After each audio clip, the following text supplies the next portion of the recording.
ஆண்டவர் நமக்கு சமாதானத்தை கொடுக்கிறார்.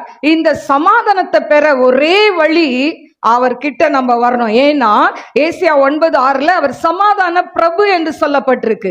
அதனால சமாதான பிரபு கிட்ட வந்தா சமாதானத்துக்கு பஞ்சமே இல்லை.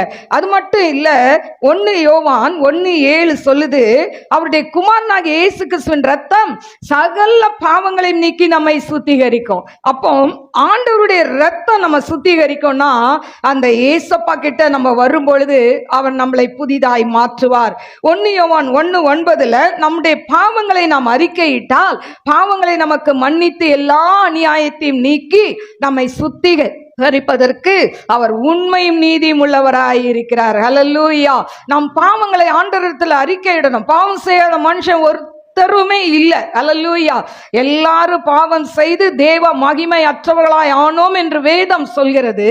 அதனால நம்ம பாவம் செஞ்சாலும் நம்ம ஆண்டவர்கிட்ட அதை அறிக்கை பண்ணி அந்த பாவத்தை கண்டினியூ பண்ணக்கூடாது, அதை விட்டு விட வேண்டும். ஹல்லேலூயா.